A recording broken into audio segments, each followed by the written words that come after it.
It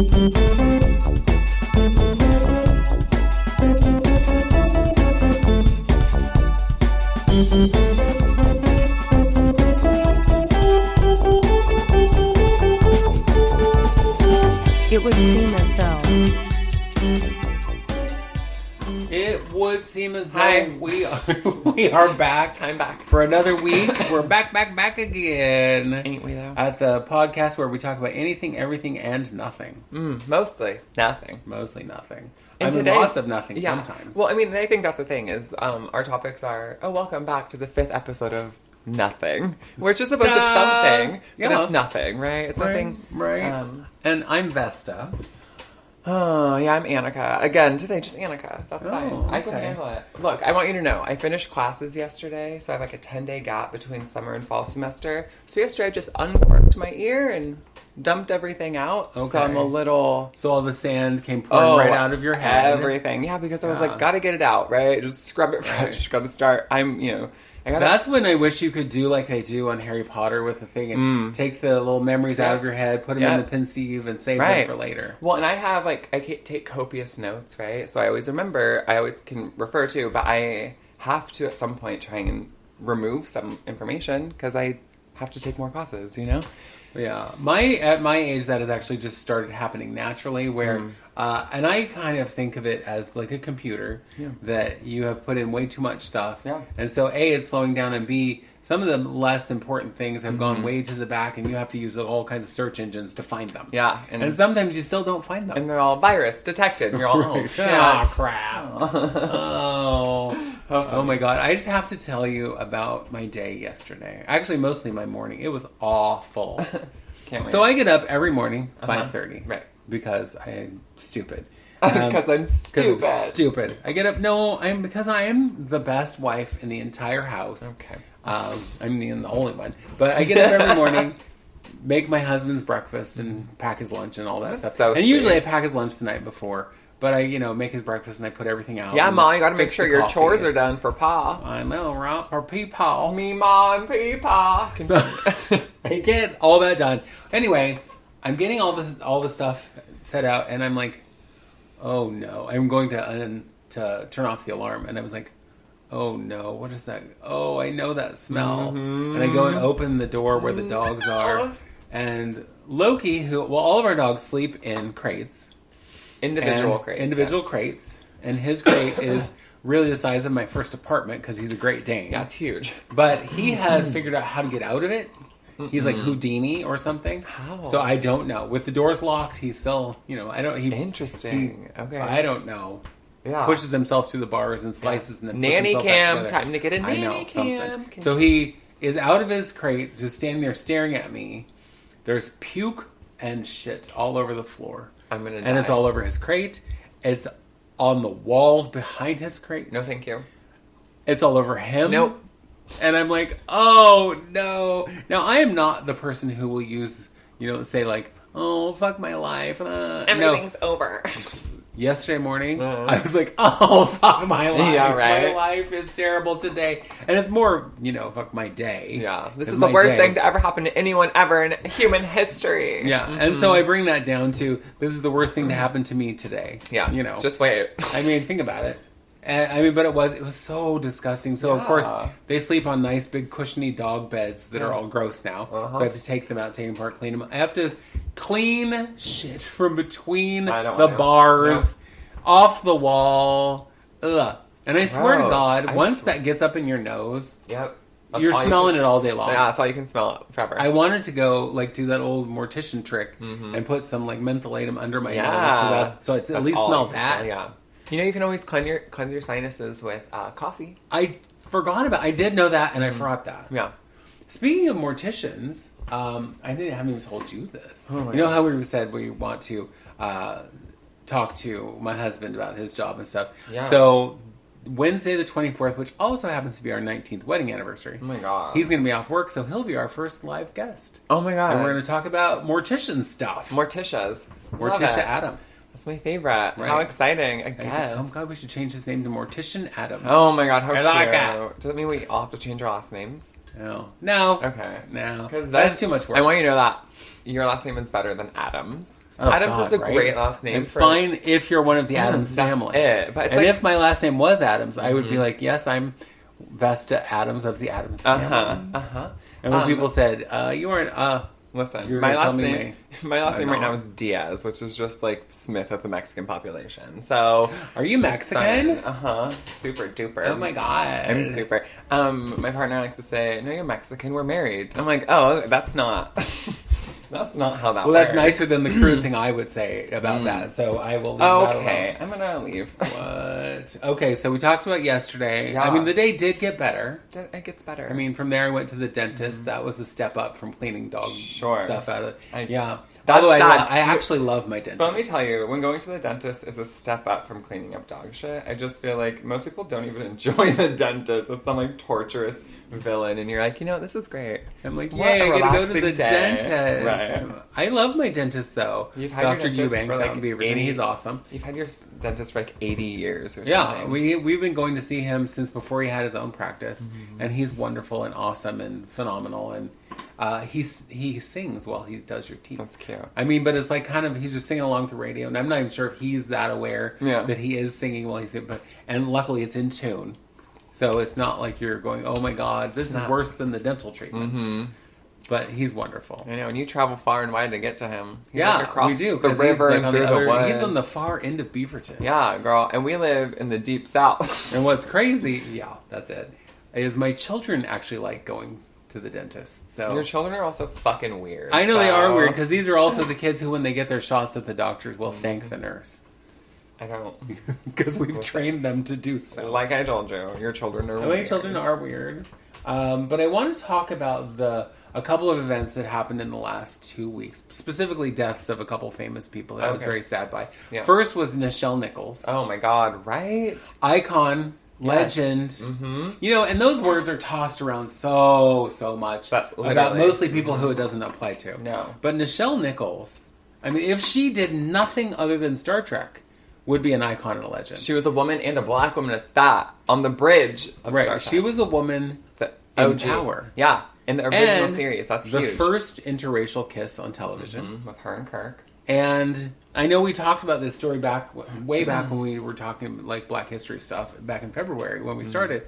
But she also, after the first season, was seriously thinking about quitting because she was going to go do a show on Broadway. When Martin Luther King Jr. basically talked her out of it and said, "You can't quit. Don't do it. You are this what is the word? Example to young black girls specifically that they can be anything they want to be when they grow up. Yep. And you are breaking down barriers. And this is 1966? About, I think so. But that's not all she did. She went on she worked for NASA. She was the head of their program that actually tries to recruit.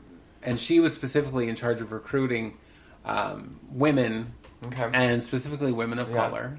But women into the program, young girls, and they would do lots of outreach. But she also was in movies and different things. But amazing lady. Well, a lot of people, because STEM, you know what STEM is? It's like the sciencey, nerd portion of life. No, science, technology, something, and other letters that stand for things. Electromagnetism. I'm not sure. It doesn't matter. But it's like they do science. Okay, they just go and they do. And they're all science with their science. But there's been a big push to get more girls into STEM, and above and beyond getting girls into STEM, getting black girls into STEM, and getting black children into STEM. And the class I actually just took, we had to read a couple articles and watch videos about what different colleges are doing to push after-school programs that help young black children get into STEM. And a lot of the times they cite, real-world examples of the people who worked at NASA, like the whole movie about, Hidden Figures. I'm going to interrupt you for just a second. It's science, technology, so we were partially there. Engineering and mathematics. See, I guess if I would have thought logically, because I'm so logic-based. Anyway, but so we had to learn about, or we read these articles about the black women who were left behind, the Hidden Figures, if you know, like the movie, right? who worked for NASA, who are mathematicians, who are astrophysicists. And one of the people that they have up there is Nichelle Nichols. And it wasn't because of her work at NASA, but it was because she was such, like, she was a black woman on the bridge of the original series of Star Trek, which was, like, a big deal, you know? And again, to have, like, the first interracial kiss. But they don't even focus on that. It was just this woman who was visible. You know, because a lot of times people who are in math and science aren't super visible, right? They're usually behind the scenes. True. They're not, like, out there, you know, they're not actors, right? They're behind the camera opposed to in front of it, is more what I would think. So to have Nichelle Nichols actually be like this representation of women in science and math in the future, and that's the biggest thing, is seeing black women in the future is important for black children now, yes, right? Absolutely. Yeah, snaps deep. So yay, Nichelle Nichols. Yes. R.I.P. Yeah. She was just shy of her 90th birthday. She lived a good life. Yeah, and I think I told you this, but I got to meet her when she was here promoting either the second or third Star Trek movie. I don't remember. It doesn't really matter. Mm-mm. She was here promoting the movie at the Hollywood Theater, and I got to meet her, and she signed I have her autograph. I love that. But what was funny to me is when she looked at my autograph book, I had the autograph in my book of a singer who was on Star Search named Sam Harris, but she looked at it and she goes, "Does that say Tom Hanks?" She goes, "If that says Tom Hanks, I'm stealing your book right now." I love that. I was like, it doesn't, but if you want to steal, Nichelle Nichols, if you want my book, you can have it. Girl, yeah. Because you're Nichelle Nichols. Right, why not? Obviously. And she was stunning. Oh, I'm sure. Gorgeous I'm in sure. person. Yep. Yeah.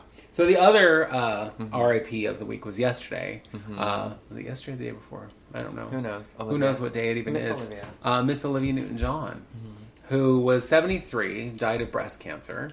She's been battling it for many, many years now. Yeah. And I was very sad because, I mean, that's just young. Yeah.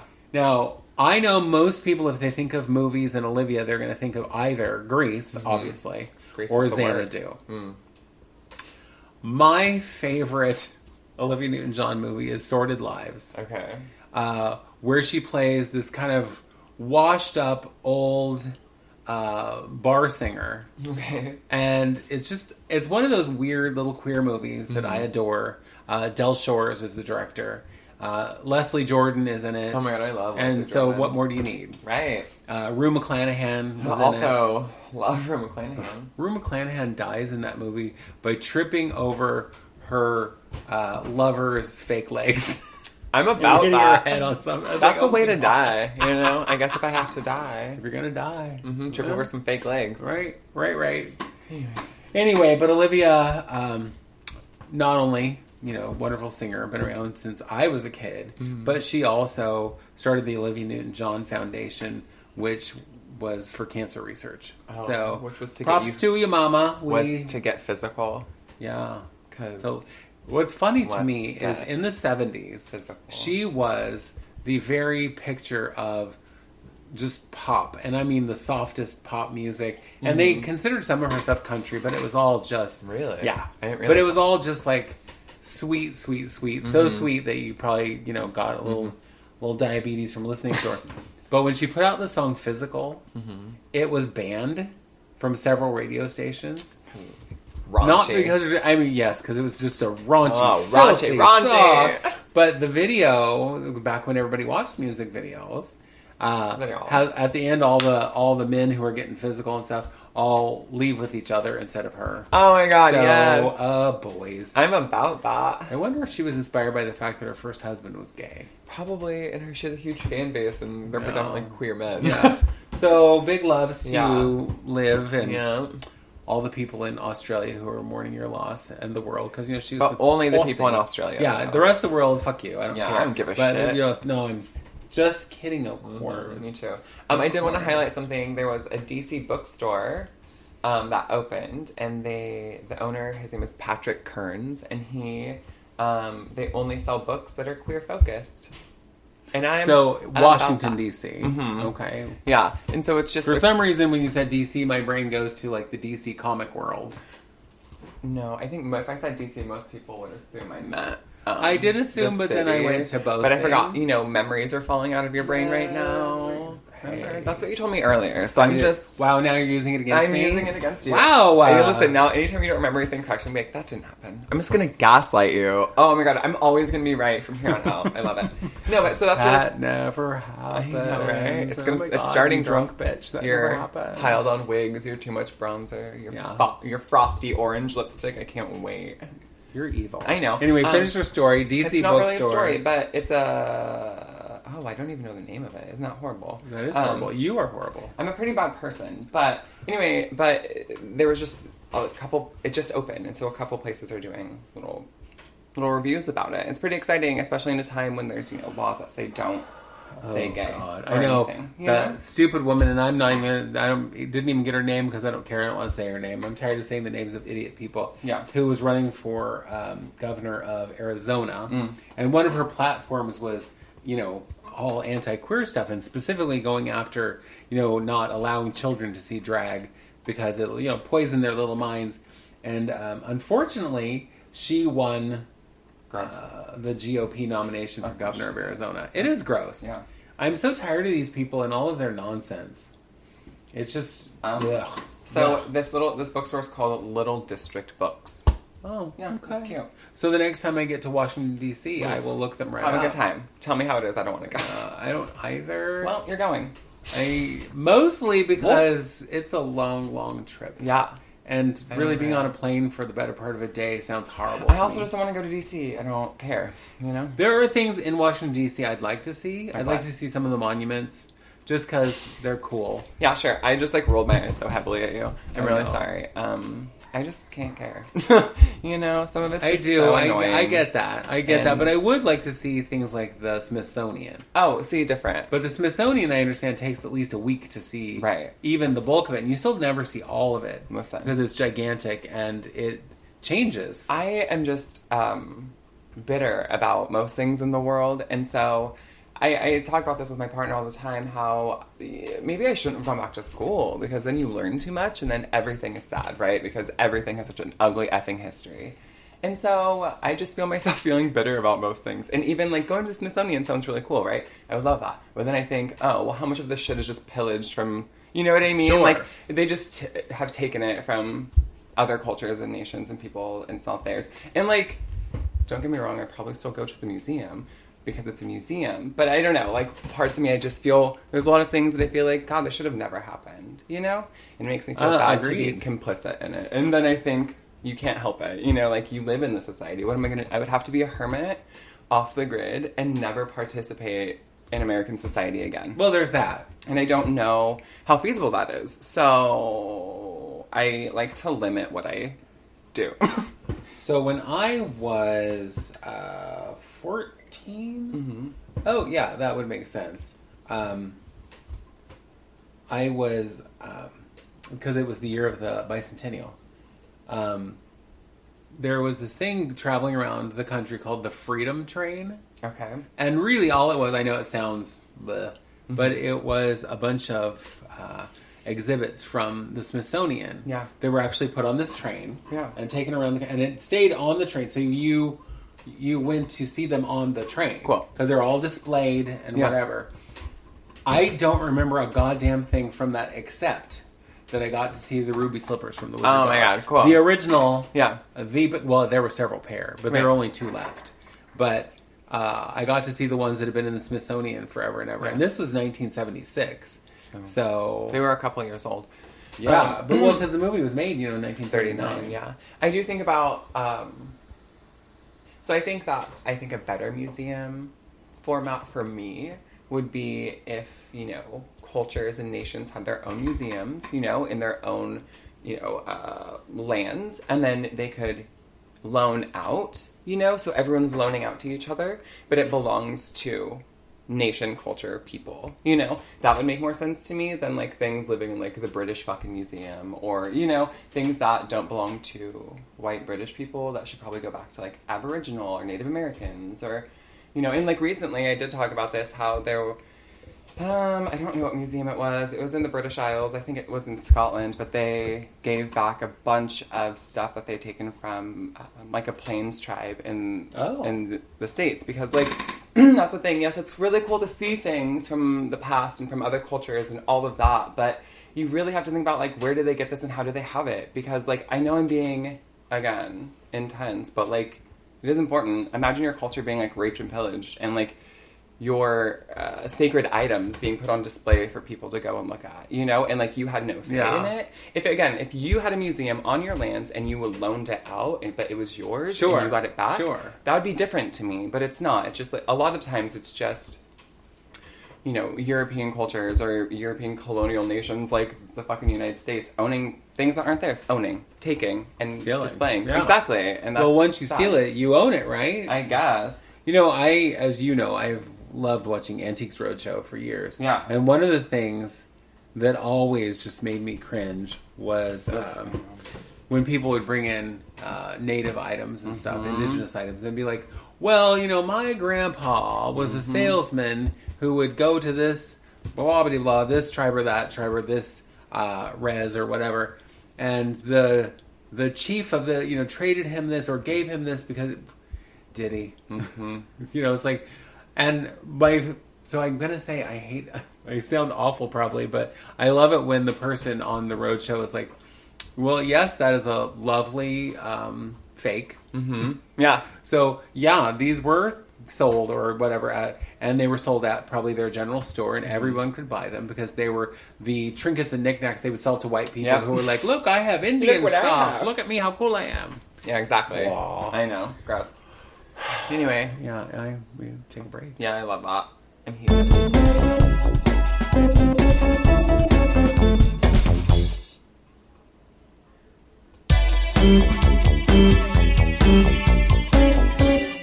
Hey, listen. I have kind of read some exciting news. Okay.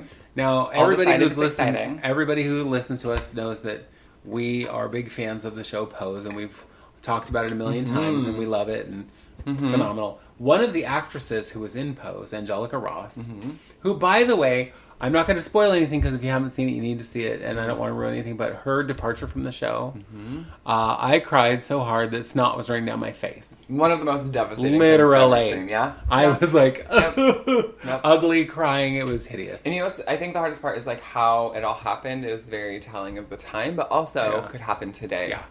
Yes. Easily. Yes. Anyway. But that being said, she is slated September 12th on Broadway to play Roxy Hart in Chicago. I knew that. I am so excited for her. I love that because she's the first trans actress to be cast in a major... because this show has been going on now for 20 years? 25 years. It's been playing on Broadway solid for 25 years. Holy shit. Yeah. And they've cast... a lot of people in that role. Yeah, I'm sure. And some of them who are like, what? ¿Por qué? Why? Yeah. Wendy Williams? Really? Why? Wendy Williams. Yeah. Oh my God. But on a side note, Wendy Williams, I just found out yesterday, listening to some trivia, was asked by the members of Salt and Peppa to be their original DJ. What? Instead of Spinderella. Why? I don't know. I don't know because I guess not their original. She would have been their second because the DJ that they originally had kept missing gigs. Oh. And so they talked to Wendy Williams and she was like, no thanks. I don't want to. That was a long time ago? Yeah. Oh, shit. Yeah. And while I'm off on this little tangent, yesterday, this came up right after we listened to Shoop by Salt and Peppa and my 13-year-old daughter. As the song came on, she was like, I know every word to this song. And I was like, oh, you do not. Well, she knew enough of them, and she knew the parts where I was like, oh my God, my 13-year-old should not be singing Give Me Some Fries with that shake, shake booty. Yeah, I know.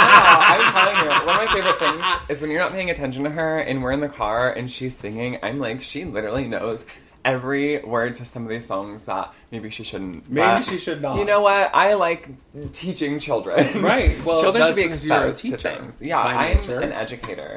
So she will be playing Roxy Hart on Broadway, which I'm super excited about. Which makes her one of a very tiny little pool of trans folks, who have played parts on Broadway. Peppermint, from who we would probably know from Drag Race. RuPaul Drag Race. Originated a role in the Head Over Heels musical, which is about the Go-Go's. Okay. Where it's probably not about them. It is probably, I think it's a jukebox musical where it uses all their music. I love that. L. Morgan Lee, who I don't know who they are, got a Tony nom for her role in something called A Strange Loop, which I've not heard of. And this year they're doing a revival of the show 1776. Okay. Which is not a show I would probably even want to go see, except that they are casting trans and non-binary actors in a lot of the roles. Then we should, I would love to see that. We should. Yeah. Let's go to Broadway now.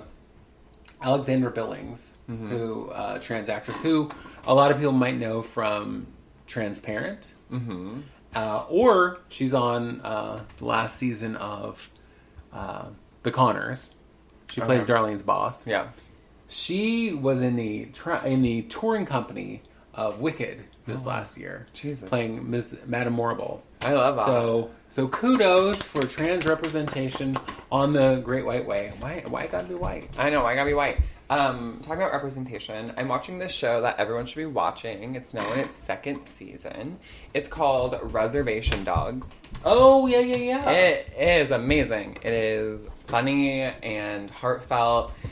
And so what it's about is it follows the lives of like 4 teenagers on the reservation in Oklahoma. And they're good friends, and one of their friends, you don't ever meet him, but he died.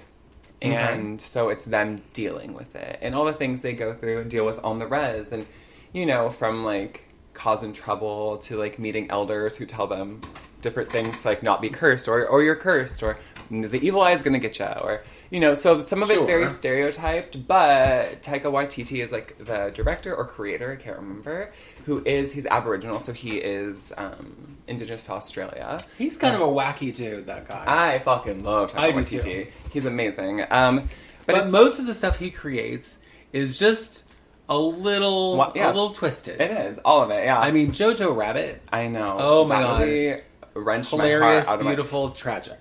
Yeah, painful. But this has all indigenous actors. I mean, if the character is indigenous, then the person is indigenous. But it deals with like life on the res, you know, underemployment, people, drug and alcohol abuse, you know, again, unaliving yourself. So a bunch of different things. But again, it's like lighthearted too. It's very fun.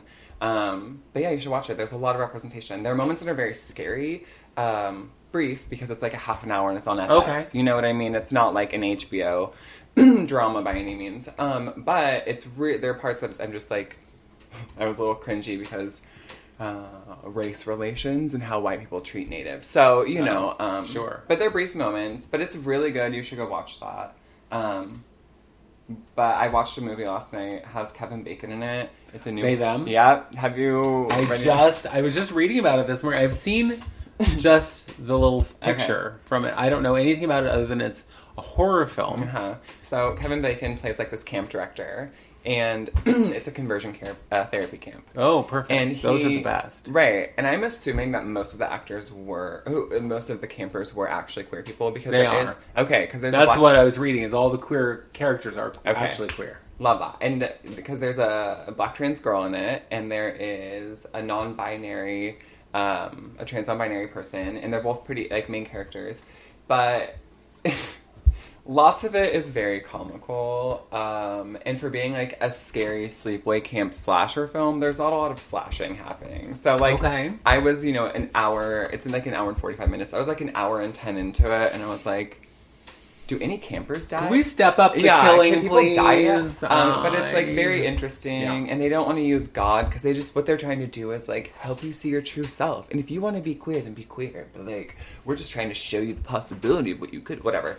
And then you do see some ugly, horrific things like electrocution. But again, for being a horror film and a slasher film, it is mild at best. And it has like such a bad rating on everything, like IMDb, Rotten Tomatoes, rating.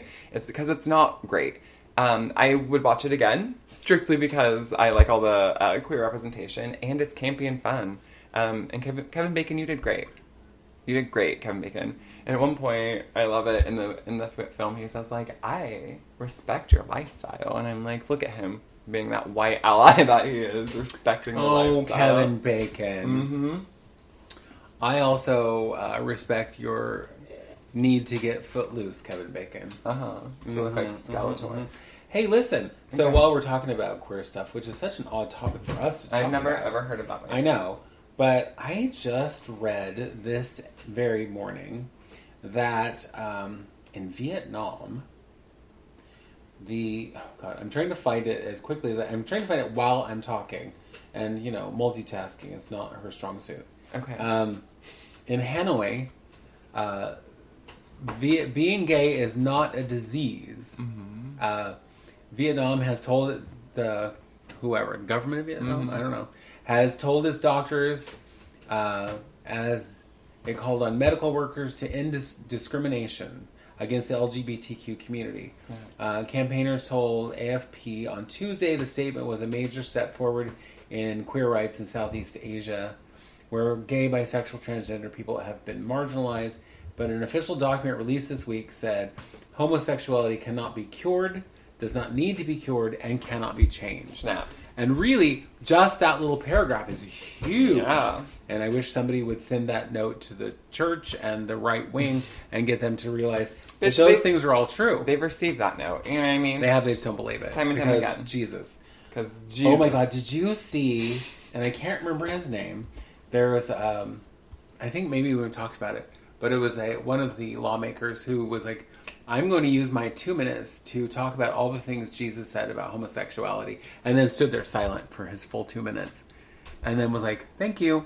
Thank you so much. Not a word did Jesus ever speak about homosexuality. So, STFU and get on with your life. And it's so funny, and for multiple reasons, because homosexuality wasn't even, a thing, right? This is a thing people don't realize. Categories that we have for people haven't always been a thing. From your sexuality, right? Being straight, being heterosexual wasn't even created, wasn't even a category until the late 1800s. People didn't consider themselves that, right? Race wasn't a thing until the transatlantic slave trade. No one cared about your race, right? And even in the fucking Bible, there weren't white people, but it talks about queens and emissaries being dark skin, and the Queen of Ethiopia. Do you think that she was a white woman? Probably not. What? She was not white? No, right. With the blue eyes and the blonde hair. Exactly. But it's funny to me that things haven't just always been here, right? So the concept of homosexuality hasn't always been a thing. Oftentimes, and especially back in when Jesus was alive, that was antiquity. Do you know what people did to each other? Lots of times, especially, in Greece, a lot of times it was you slept with your wife or a woman to procreate. But you were around men most of the time. And when you were off the war, did you think that you did not fuck around with your shipmates? It happened all of the time. It is common knowledge. That never happened. Right. And that's against God. It's totally against God. But guess what? They weren't Christian. Just FYI. But the thing is, God wasn't even invented yet. No. So it's funny when people are like, well, Jesus said this about homosexuality. Well, Jesus said nothing about anything. Nary a word. No. And he probably didn't say anything that applies to modern life at all. And you're just dumb as a box of rocks. Well, when people are using, again, ancient writings to rule their life, it's no different than us using the Constitution to rule our lives or rule our country. It's this is all ancient shit. Yeah. We need to move forward and do things that are appropriate for here's the thing. There's been conversation for a while, but there's still conversation going around about there should be a new constitutional convention and just redo it. And why not? Here's my thought. There's 55 white men who predominantly owned slaves, right? Yeah. Who made this constitution. And this is when they still considered black people to not be human. They, they thought natives were still a nuisance that needed to be eradicated. Mm-hmm. Women didn't have the right to vote. Children didn't live up to be 10. They all died very young. And if they did survive, they were just property. So, this is really what we want to base our life on. These old-ass men had any idea what life was going to be like hundreds of years later. I just feel like it's ignorant for people to want to follow such an ancient document and try to follow it to the T when life has progressed so far past that. Oh, yeah. And so, why not? It's ridiculous. Yeah, let's have a new constitutional convention, and it can represent what America actually looks like. It can be women, it can be black folk, it can be all people of color, indigenous people, queer people, disabled people. It needs to be everybody to be coherent.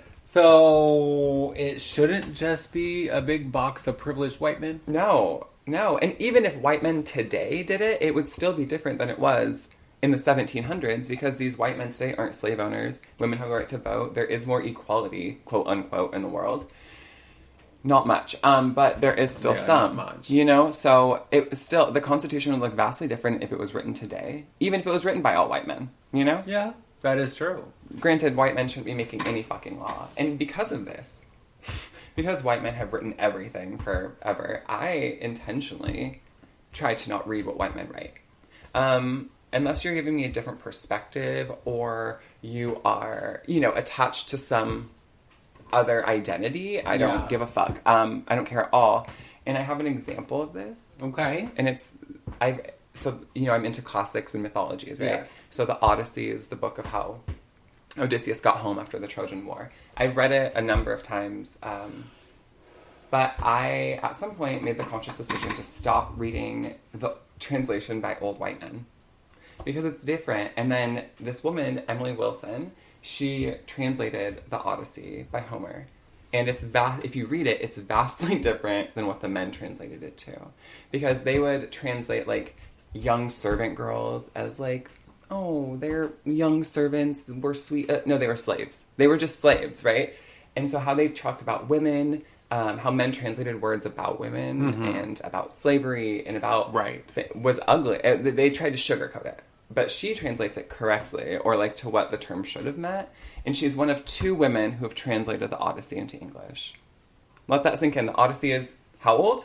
It's pre-Jesus, and she's one of 2 women to translate it into English. So my point is that I intentionally try to avoid reading most things written by white men anymore, because your perspective is what the world is, and this is a shithole. So I don't want to read that. Right. You know. That's why I'm reading a lot of sci-fi. I focus on reading Black, Indigenous, and queer sci-fi opposed to reading white man sci-fi. Because I'm bored with it. Because I'm, not just that, but like, again, white man, you've written fucking everything. And guess what? The world is crumbling because of your arrogance and your narcissism. Yeah. Yeah. Well, and again, as we've mentioned before, white men are the only group of people who've never had to fight for their rights. Yeah. Because they made all the rules. And you have such a restricted worldview and a restricted view of life that you're so caught up in, like, just your life, right? But, like, the world doesn't exist for just you. Yeah, but I think most of them would be hard-pressed to believe that. Oh, agreed. You know, and then we have the goings-on of this week with, you know, the FBI raiding the Trump properties. And... all, you know, the people on Fox News being like, this is a travesty. If this can happen to a president, it can happen to anyone. Yeah, no shit. Well, yes. If the FBI suspects you of foul play or whatever nonsense it is, yeah. I didn't know that. And it should happen to anyone who is a criminal like that old fool. Agreed. And I didn't know that had happened because I didn't see that right before I saw that Marjorie Taylor Greene on Twitter posted, defund the FBI, and I thought, LOL, you stupid bitch. I hate you. You're so goddamn She's a moron. I know. And she in her a speech recently, she talked about how being a Christian nationalist isn't a bad thing, because that's what most people in this nation are. We're, you know, proud of our faith in our country. And I'm like, girl, you're just a Nazi. Like, literally, yes. That's like blood and soil talk, bitch. This is not the Third Reich. Like, calm down. You are dumb, bitch, as a box of rocks. Like, how did you get this far? You know, I realized just exactly how stupid she was the day that I saw her talking through the mail slot in AOC's door in her office. Yeah. She's literally leaning down to, come out, be a big girl, come out and talk to her. It's like, what is wrong with you? I know. You know, embarrassing. and she's like basically taunting her like she's on the playground, and it's like, you're an idiot. What I love is, like, as AOC is, like, out in the streets protesting Roe vs. Wade and getting arrested, like, that's what I want to see in public officials. I want to see you causing a riot. You know what I'm saying? Yeah, I do. And all right, break time. Breaking. I'm breaking. Not break dancing. Oh my god. Because I would break. Break it. Oh god, I'm breaking already.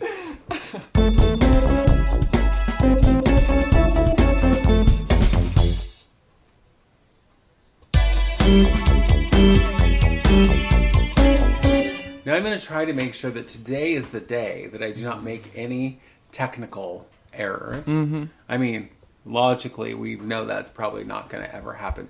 But, I've met you. So last week on the pod here, I requested that people that everybody who's listening just send us a little message saying, I'm listening. Mm-hmm. So now I know for a fact that we have 4 listeners. Oh my God, at least 4. But I do want to read a couple of these because they're so wonderful. The first one, the very first person who responded was your mother-in-law. Aww, she's the best. I love this. So I'm going to read this, and it says, hello, every Wednesday I get my wine ready. Already, I'm loving her. She gets her wine ready. I know. Get all the ingredients for my dinner ready, and then right before I start to cook, I go to Spreaker or YouTube and start the podcast. So she's listening to us while she's cooking. I can't imagine anything could go awry there. Drinking, cooking, listening. And listening to a couple crazy bitches talk about God knows what. Honestly. Love that. Since I live so far away, I feel like it's a weekly family dinner get-together. I love it. I would miss it if you stopped doing it. Well, as Astor can attest to, I am a lightweight and I had way too much wine this dinner.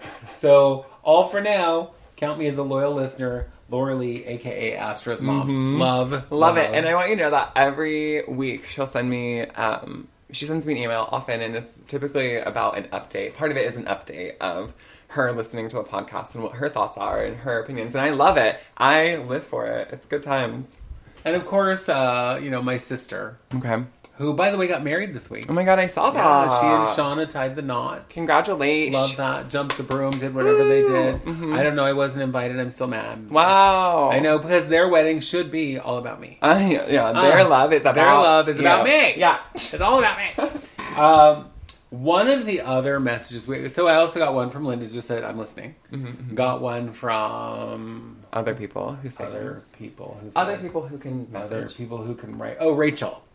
Oh, Heather Rachel. Said, I'm listening. Okay, but I want you to know, Rachel, sidebar, Heather Rachel is one of my best friends, and I've always called her full name, which is Rachel Matthew. Always. When I see her, when I talk about her, whatever. Well, she's married now, and her last name is no longer Matthew.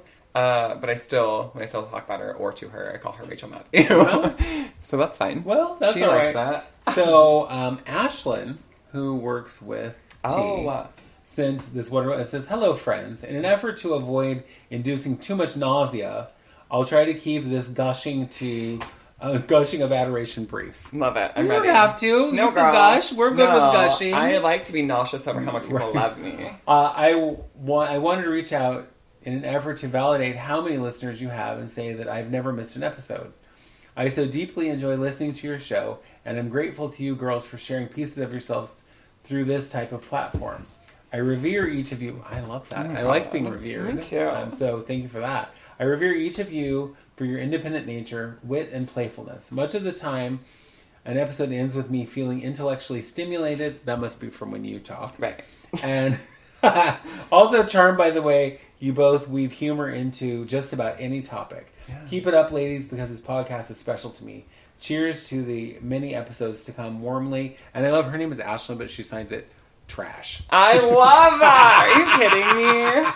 Thank you thanks, so Ashlyn. much. You're awesome. Yeah. And those are our 4 listeners. I'm about it. And that's, I don't care. I don't care if we have 400, 4,000. Yeah. I don't care. I know. I'm having fun. We'll always have 2, right. At least 3. Well, and I listen. So that counts. So, yeah. Maybe some people are just too shy. And my husband listens. They were too shy to message in. Yeah, why didn't your husband? Why didn't he message and say, I'm listening? Because maybe he's like, ugh, I'm listening. I don't need to talk to you about it. I don't need to tell you anything. Yeah, exactly. No. I want to tell you something. I went to a meeting recently for a thing. Was it for your gambling addiction? Yeah. For a job. A job that I have that I currently do. But it was a meeting with a different manager. And a manager who was saying how they don't like sarcasm. And so they hate you. It was like a group meeting. And it was like all of my supervisors. And we're like, what? And I just thought about that. And I thought, why would you tell a group of people who are just openly humorous and sarcastic constantly that you don't like that? You're just openly saying that you don't like a part of us, And he gave a bunch of reasons why. Well, a few. People could misunderstand it. And, people don't think that way. And no, sir, you don't think that way. You don't think that way. And you're probably not smart enough to get it, and that's your problem. Right. And I said... That's a you problem, sir. Exactly. And I said, I've worked in many companies, and a lot of times as, like, a supervisory or management role, and I only ever speak through empathy and sarcasm. That's, like, how I... humor. That is that's the way I communicate, and through empathy. And I was like, you'll be hard-pressed to find a customer or an employee complain about me. And I said, the moment that anyone complains about me, we can have that conversation. But I've been here for how long, and you haven't had one. So I'm going to continue to do it how I do it and keep your team motivated. How about that?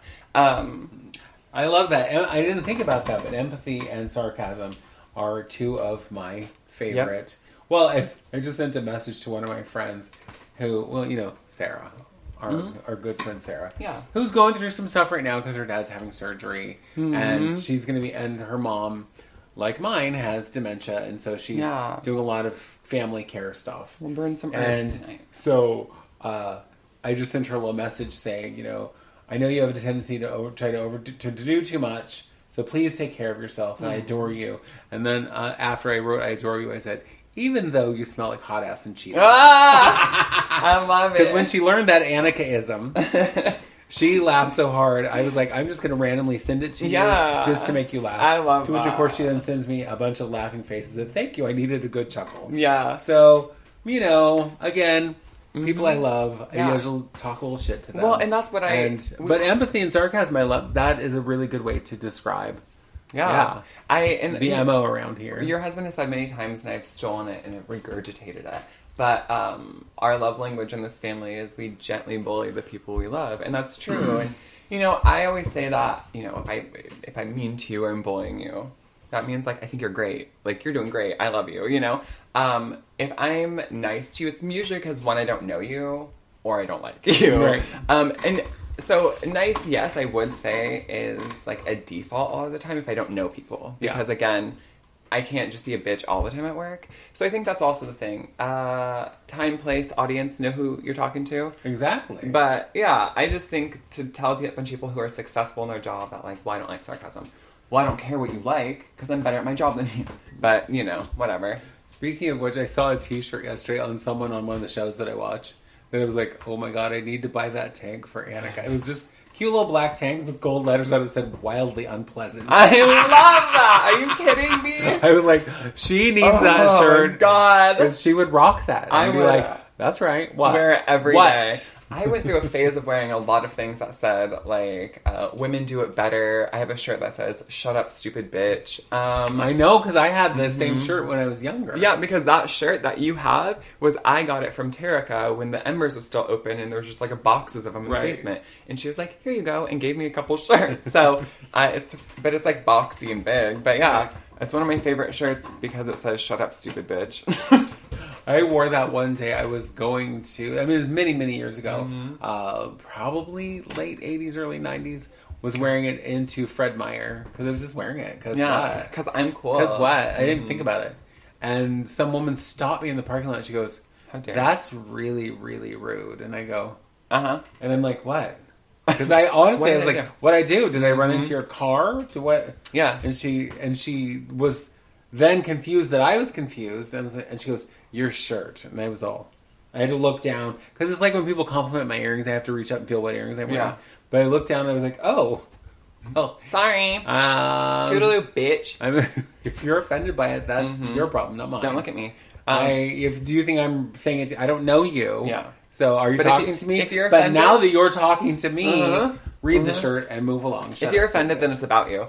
One of my favorite shirts that I had for a long time, I got it when I lived in San Francisco, so like 2008, and I had it for like a decade after. But it said, I never liked you anyway. And I was like, that's ideal. Or I had another one that said, how can I miss you if you won't go away? Right. Yeah, a lot of my shirts were just like, don't speak to me. I know. I have a magnet on my fridge. I think it says, I care. Not about you. But so I care. Good. Yeah, right? I mean, really. I want to jump back to something that we were talking about when I made the comment about, DC thinking that was comic books. So I don't know if you probably do, because you're way more up on the comic book stuff than I am. Yeah. But in the Marvel comic world, there is a character called Shade, who is based on 4 drag queens. Shea Coulee, the Vixen, Monet Exchange, and Dax Exclamation Point, who all appeared on Drag Race at some point or another. So you can go watch it. I can actually tell you what seasons if you're interested. But I will not, because but Shea Coulee has been hired to play. They won't say what character, but I'm assuming it's the character based on her in the new... I read that she was playing Shade. Yeah. Okay, because they were being very, secretive about it. And isn't the show called Ironheart? Yeah. It's on Disney+. Yeah. So how about that? It's the new drag Marvel queen hired as a regular, not just as, the hooker they're going to kill at the beginning. Right. Because often that's how drag queens appear in movies. But she is appearing as a main character, a series regular on Disney+. Yes, and I want you to know that just makes her part of the Marvel universe. So, which I love. And then Marvel, you know how, maybe you haven't seen them, but Infinity War and Endgame had every Marvel character that had their own movies plus them, right? Yeah. So the whole Guardians of the Galaxy, Captain America, all of them, they're all together. So that means at some point Shade or Shea Coulee could be in movies. And could be, a brief role or a crossover role or whatever. But that happens constantly. Even just in Multiverse of Madness, which is focused around the Scarlet Witch and Wanda, there's crossover galore. Because they go to different universes. And so you see a bunch of different superheroes. But your children are very loud. My children are very loud. It sounds like they're tearing down the house upstairs. Yeah, they might be. But yeah, so or it's they're exciting. fighting because they're 11 and 13. Exactly. On top of... her having success from RuPaul's Drag Race and having that whole fan base, but now she's going to have this whole other fan base. She also has her own beer, Shea Coulee. I love that. Okay. She has her own soap, and I think it's called... Is it called 100 Grand? Something like that. Okay. Or that's a candy bar. I don't know. Yeah. But she has her own soap. She was just on All Stars again, because she won All Stars 4? Sure. I think.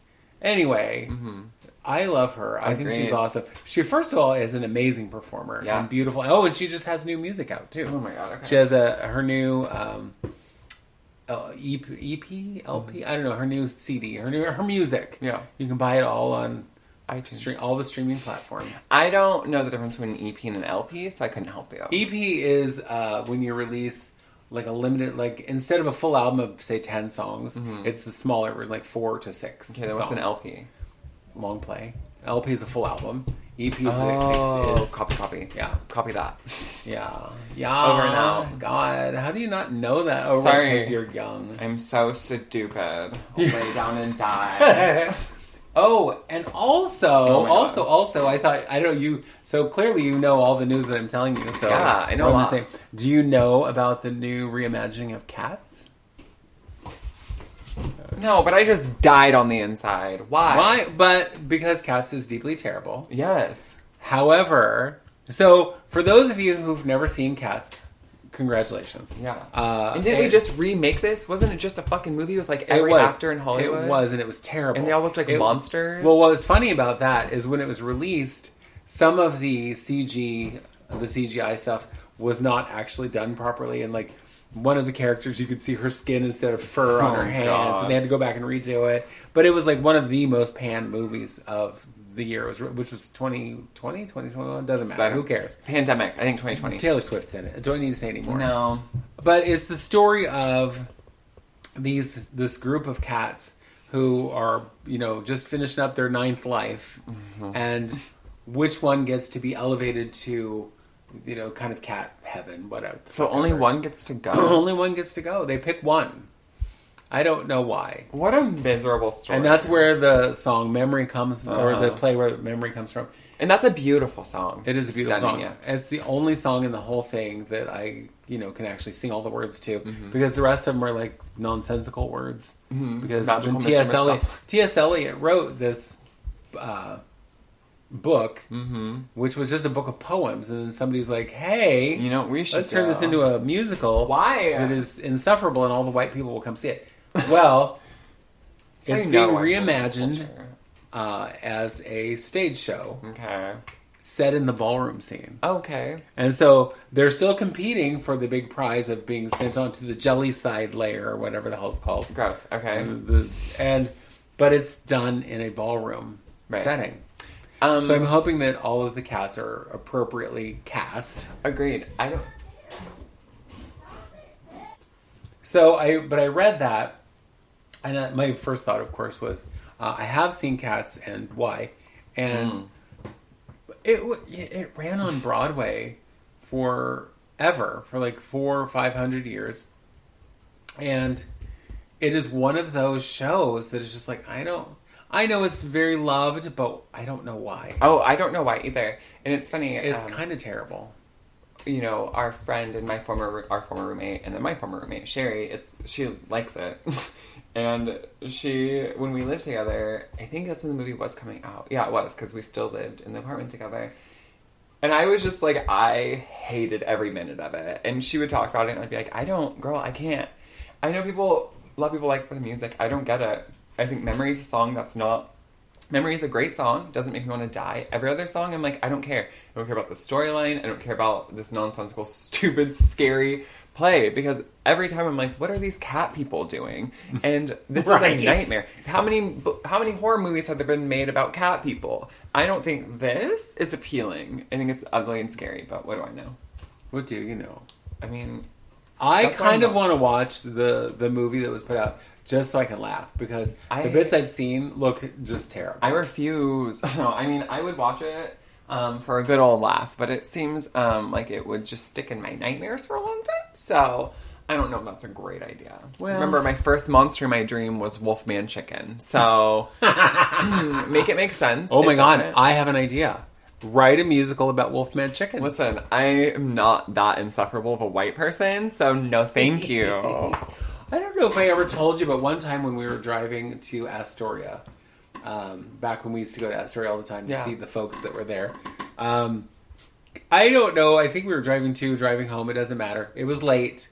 We're driving out in the middle of the country, past a cornfield, and I saw some animal, in quotations here, some animal, walking into the cornfield, and all I could see was its like back leg, and I was like, that was a werewolf that just walked into the... And El Chupacabra. T saw it too, and he goes, I don't know what it was, but I would go with werewolf by the shape of that leg, because it looked like a dog leg, but standing up. Oof, nope. And I was all, I'm pretty sure it's late, and it's dark, and eyes playing tricks. Chupacabra. Like, I believe in all of it. You know what I mean? It was either a werewolf or a chupacabra. Look, but it was something standing on its hind legs, walking into the cornfield, probably to go eat the children of the corn. I don't know what was happening. Good. They deserve it. Well, they are the children of the corn. And growing up in the country, there's a lot of random scary things in the woods and nature that I can't explain what happened, but it scared the shit out of me. You know? And...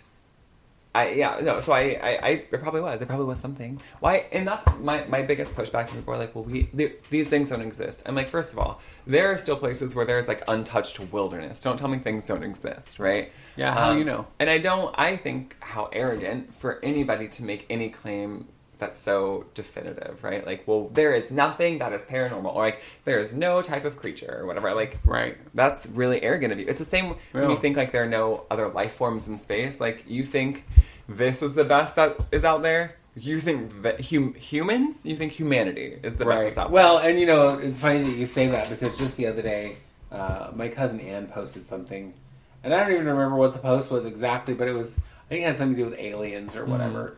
To which my brother replies, well, Anne, you know there are no such things as... And he listed, like, aliens and something else, and I'm all...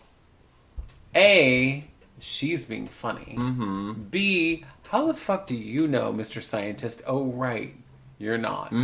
Arrogance. You know, arrogance. Oh, arrogance. Because I read that it was A, condescending, and B, arrogant. I was like, well... Fits. I know. I would expect nothing less from him. Fits his profile. Yeah, exactly. Well, and I think I don't know. I think maybe that could be hope. You know, maybe there are other things. I would like to believe there are, because like I said this earlier in the show that sometimes maybe I shouldn't have gone back to school because you know too much. And like one of the things that I learned, and this is about humanity, but for the United States specifically, this population only makes up 5% of the world, right? But we make up 1/5 of all the world's waste. the United States. That's alone. crazy. Yeah. So that to me is nauseating. It's not surprising. No. And so I actually had this conversation where I was like, it's humanity, like humans. It's a lot of times humans. And Astra was like, well, not all humans are bad people. And I'm like, no, I get that. But for me, I feel like humans now it's on like, like when I meet a man or I meet a white person, it's like, you have to prove to me that you're not a shitty human being. Like, I'm not just going to go on any Right, you're sort starting of in a deficit, and you have to prove that you're okay. 100%. Like, that's what they've done to queer people, black people, people of color their whole life. So, tables have turned. And you're the ones who've created ugly fucking systems that are depleting our planet. So, I would like to believe that there's something else out there that's not as destructive as this. But what, that would be the hope. Right. Yeah. Anyway. Well, that's a good hope. Mm-hmm. And hope seems like a good place to end this. With the hope that aliens are going to come down and either kill us all or clear it up. This is like a no-fly zone. Aliens like lock their doors when they drive by here. They're like, that planet, don't go there. So they're flying through space. They get over the Earth and they're like, lock your doors. Mm-hmm. They're like, don't go to that planet. It's a bad neighborhood, Ugh. Would you want to come here? Could you imagine if aliens showed up? What would humans do? They would kill them. Yeah.